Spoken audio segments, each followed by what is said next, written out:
Here we go.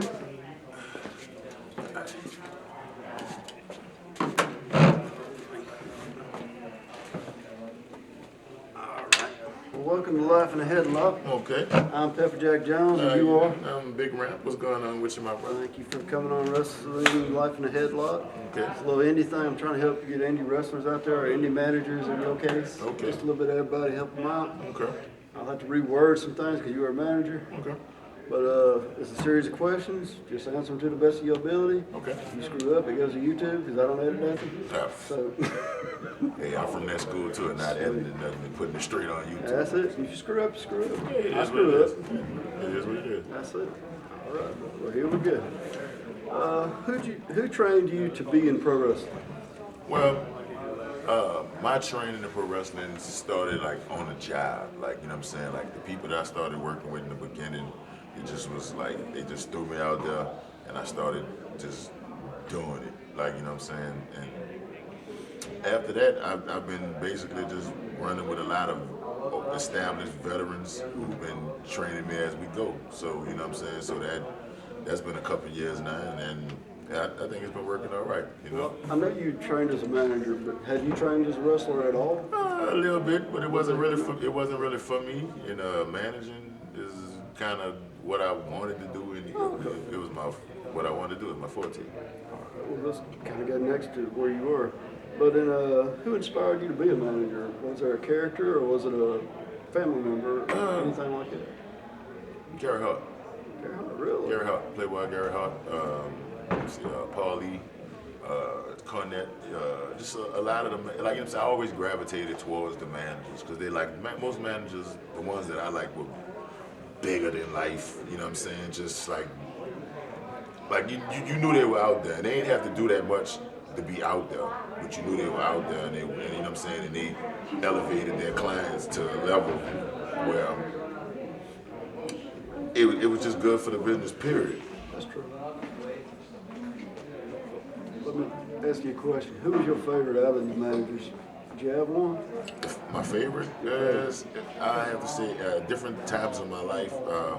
As growing up, my favorite was Gary Hart. Gary Hart? Gary Hart was my favorite. Like him and Buzz Sawyer and like Kabuki and stuff like that. Like that was like that was like my favorites. Like coming up because I used to be in the sport of touring and stuff. So that was like my favorites then. But as I got a little older, I kind of got more into what Paul Lee was doing, and so Cell phone Paul Lee? Cell phone Paul Lee.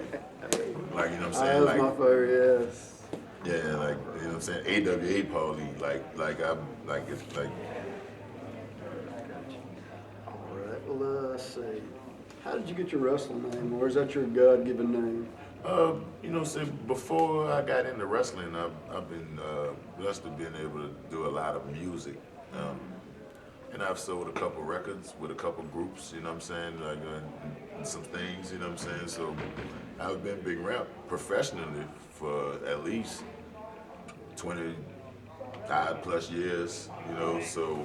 So I thought it was only right when I came into wrestling that I just come in with my following and everything, bring it all in. Cool. All right. Well, as a manager, were you a fan to watch professional wrestling? Yeah. Okay, cool. I just want to make sure before I go forward with the question to make sure it makes sense. Well, what was your favorite match to watch from TV? Did you have one? From TV? From TV. There's so many. Like I'm more a fan of wrestling in general. Like, you know what I'm saying? So I'll be all day talking about my favorite matches, like matches that people would consider strange. Might be my favorite match. I like wrestling in general. Like people say there's bad wrestling, there's good wrestling, there's, you know what I'm saying. But I like all of it. Like maybe that's my gift and my curse. I like it all. I like all the wrestling. Well, let's see. Give me a little bit about your first match you ever managed. Can you tell me a little bit about it? Oh man! All right. The first match I ever managed was in a bar. It was in a bar. I was managing Outlaw Matt Lansing in he was going against Luke Gallows from the Bullet Club. But that was way before Bullet Club stuff. Yeah. But I got kicked in the face. I got death thrown on me because it was a barroom street fight that the two was having. Lovely.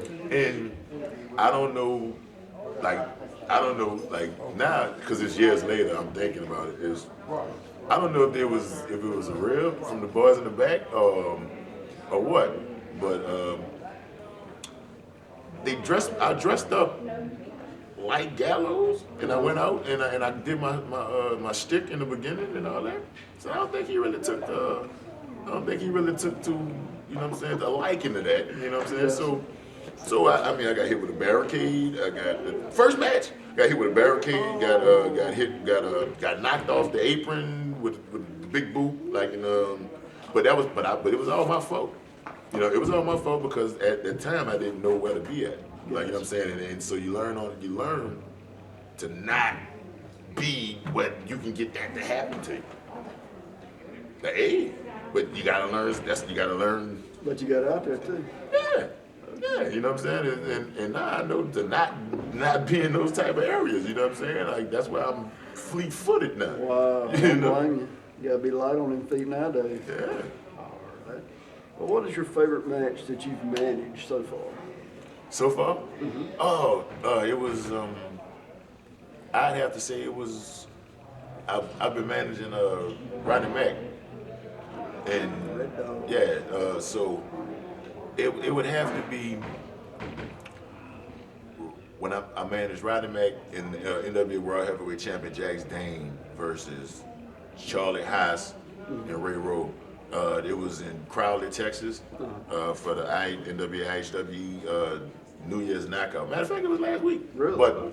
But the lights went out. I saw the flyer for it. Yeah, Cool. but the lights went, like somebody hit a transformer and the lights went out in the venue. Like in the whole city of Crowley, Texas, the lights was out. But the fans, and this what really got me about it, because instantly the fans turned their phones on. Like whoever had any type of light in the building, they turned their light on, they lit up the ring. Wow. The crowd was hot all night long, you know what I'm saying, until the power came back on in the main event, which was the match, you know what I'm saying? But it came on during the match, and it was just it was a wonderful experience to be a part of, because I know that's gonna go down in history. Yeah, no kidding. Like that's gonna go down in history. That's some. I feel like that was big. That's cool that you were part of it. And then you wrestled they got to wrestle by cell phone light. No, I mean, but you know, the lights That's came back unique, on. dude. The lights came back on for riding the match. So it was rather awesome. We just came out in the dark, but the light, everybody else wrestled. Like Peter and them wrestled in the dark, man. Well, that's cool. Well, can you give me a wrestling story, a funny one or a sad one, something that happened to you on a personal level? Oh man, I got some weird wrestling stories now. Like me and you know JP, the cameraman JP from Folk Corner Photography. Mm-hmm. Okay, we were going to NWA Mid-South, and a pelican, was it a pelican? It was a bird. Like it was on the side of the road, right? Okay. And the pelican, it ran into the windshield, just straight into the windshield, like out the blue. It wasn't raining, nothing like that. Pelican ran.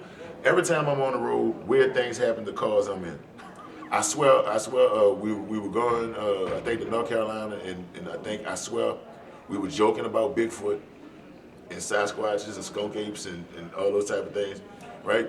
So we were joking about that, and I swear, we were doing at least 85 down the highway, 3 in the morning, it's raining. Somebody threw something at the car. Somebody threw something at the car. Real talk. Somebody threw something at the car. Like all you heard was like, if we going 80 miles per hour, 85 miles per hour down the highway, right? And the wind blowing and it's raining, and you just hear a loud thump at on the side of your car. So this is so strange. So I leaned over and I'm like, hey, you want to stop? They said, no, that's how they get us. That's how they get us. That's how the horror movies stop. I mean, it's always something weird with the car. GPS, like my GPS hates me. Yeah, I've been down that road. My Yeah. GPS hates me. Any gig that we got, like, cause we work constantly during the everywhere during the week, all that. Any gigs that we got wrestling wise, the GPS hates us. So like it reroutes, and it took us to a mental institution, and I didn't know if it was an intervention and the people were just if they were trying to bring me there or not, or I didn't know what was going on. I kind of like freaked out for a little while. Wow, that is messed up. All right. Well, let's say if you could manage any wrestler from any time period, who would you choose? From any time period? Any time period. Wow.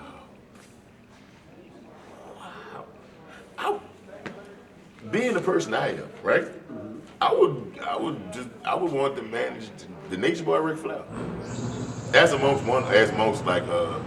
I would, cause I know how I party and I know how Nature get down. Yeah. Yeah, so it would be epic. It would have been epic. It would have been monumental. Like, you know what I'm saying? And to be out there up close and learn from somebody like that, because every match that I'm involved in, from the first time, I've learned something every single time. From the first one, after I got punted and kicked all around Hattiesburg, after I got kicked around Hattiesburg, Mississippi, I've learned. Every time I've learned something different, and I see it everywhere we go. All the talks that the veterans put me outside and talk to me about and tell me things about. Everything that they tell me is correct and true. So I try to uphold what they teach to me. I think Ric Flair would have one hell of a learning tree to teach from.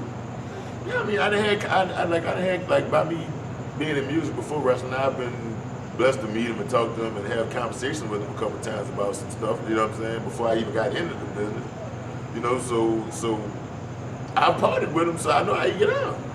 Like, you know what I'm saying? So it'd have been awesome for me to manage it. If you want to go present, I would love to manage on Truth too.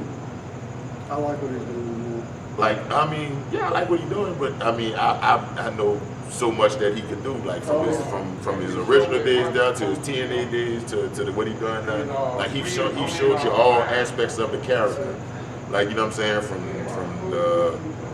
super thug to being comedy to you know what I'm saying, all to the stuff he's doing. Like, straight psychotic at one point. Right, straight. You know what I'm saying? So, and those people who followed what I was doing, you know, I've done a lot of those things too. I've been different levels of managing. I've done the comedy managing, the vicious. You know what I'm saying? I've even been a good guy in some places, which irks my brain. Well, let me ask you this: what is your favorite company to manage for? Do you have one? My favorite company? Pro Wrestling Eagle.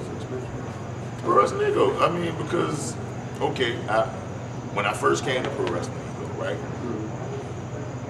They didn't have to use me. I wasn't booked when I first came here. I was just in the car, and I was and I was like, hey man, if you need me to do anything, I do anything. And I wasn't even talking about managing. I was like talking about like anything, like chairs, anything. You know what I'm saying? Like I wasn't tripping. Like, you know what I'm saying? And he was like, hey man, I'm gonna put you with such and such. You know what I'm saying? I'm gonna put you with these guys. So I came out a couple times, and I've been there ever since. And that's been like 3 years. That's true. That's been like 3 years. You're a good part of the show. Yeah. All right. Well, I've been told we ain't got a whole lot of time for the show starts, but I'm gonna go down to 2 more questions. Okay. But would you rather heel or face as a manager? And what would you prefer to show? Like, what side of your persona do you like to show? Comedy? I would like to let you know that I would love to be a heel, but I have a weird sense of humor too, and I think certain things are funny that some people might not find funny. So I think it'll be a heel. I think it'll be a heel for me. Well, let's see. Who is your favorite person to manage? right now, I say Red Dog right now. Yeah, because I learned so much, and then we collecting titles around the country. We had like 28 titles around the country right now. We have a lot, you know what I'm saying? So I'm the learning tree is the tree that I'm learning from comes from Buzzsaw, Junkyard Dog, people like that. You know what I'm saying? So it's like so. If you want to learn from somebody, that's somebody to learn from. All right, well, here's the final question. Who has been there for you in pro wrestling on a professional level or personal level for pro wrestling that you'd like to thank and here's your opportunity? Well, I would like to thank, I'd like to thank everybody. Like, you know what I'm saying? Because I feel like everybody's played a part in it. Everybody's played a part in it. Like, you know what I'm saying? Like I mentioned before, like JPL, everybody at All Promotion Pro Wrestling Network, people like that. Like, you know what I'm saying? Like to the people who sent out stuff on Facebook. Like, you know what I'm saying? To you what you done. Everybody plays a part. And I feel like if everybody works together, then pro wrestling could go into the future like we needed to go. Like, you know what I'm saying? There's too much of people saying what they don't like about wrestling. And there need to be more people saying what they do like about wrestling. Like, you know what I'm saying? Like, I can sit all day and tell you what I don't like about it, but what am I gonna do? I'm gonna sit here and complain to you about what I don't like, or am I gonna go in and implement my plan to make it better? Like, what you gonna do? You gonna sit on the sidelines and complain and moan, or you gonna go in there and actually do what you need to do to make it better? Like, you know what I'm saying? You can't make it better knocking somebody else's product. Well, Big Ramp, I appreciate you being on Life in the Headlock. Oh man, I liked it. I watched Jay Andrews' Life in the Headlock. I seen the one Barry Wolf was on. I was like, wow, how come you didn't come to the manager, the 3-time manager of the year? I've three-peated Hey, man. I've been trying to, I just got your the guy you manage now, Monty Warbucks on here. I've been after him for a year. So I've been chasing him like a dog chasing a car, and I couldn't catch him. I have, you know what? Speaking, like I said, one of the managers, Ric Flair, right? Monty Warbucks, him in these robes, and him in these shades, and these places that Monty Warbucks brings me. He is awesome. That's all I'm gonna say about that. Monty Warbucks is awesome, and we collect the titles too. And I'll shake your hand again, and I'm out because I see that he calling me and it's time for us to go. I'll take it easy. All right, Chip. Have a good one. All right. Guys, it's been Life in the Headlock with Big Ramp, and I will see y'all next time. Have more to come, a whole lot more. This has been Life in the Headlock. Have a good one.